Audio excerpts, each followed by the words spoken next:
సాధారణంగా design elements ఒక short compose చేస్తున్నప్పుడు కానీ ఒక షార్ట్ విజువల్ చేస్తున్నప్పుడు కానీ డైరెక్టర్కి చాలా విజువల్ మీద బాగా గ్రిప్ ఉండాలి. దీని ఎలిమెంట్స్ కొన్ని ఉన్నాయి.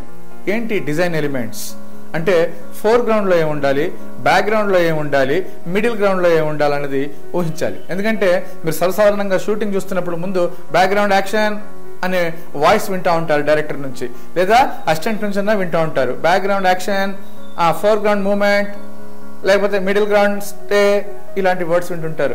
సో మనకి విజువల్ డిజైనింగ్లో బ్యాక్గ్రౌండ్, ఫోర్గ్రౌండ్, మిడిల్ గ్రౌండ్ ఈ కంపోజిషన్స్ కూడా డైరెక్టర్కి బాగా నాలెడ్జ్ ఉండాలి. సో ఫోర్గ్రౌండ్ అంటే ఏంటి, బ్యాక్గ్రౌండ్ అంటే ఏంటి, మిడిల్ గ్రౌండ్ అంటే ఏంటి, వీళ్ళ మూమెంట్ ఎప్పుడు ఉండాలి, ఎక్కడి నుంచి ఎక్కడికి రావాలి, ఎక్కడెక్కడ స్టే ఇవ్వాలి, స్టాటిక్ ఉండాలా, ఎవరు కదలాలి, ఏ పాత్ర ఎటు చూడాలి, అంటే వాళ్ళ మ్యాచెస్ ఏంటి, ఇవన్నీ ఖచ్చితంగా డైరెక్టర్ చూసుకోవాల్సిన అంశాలు. So foreground, middle ground, background చాలా ఇంపార్టెంట్.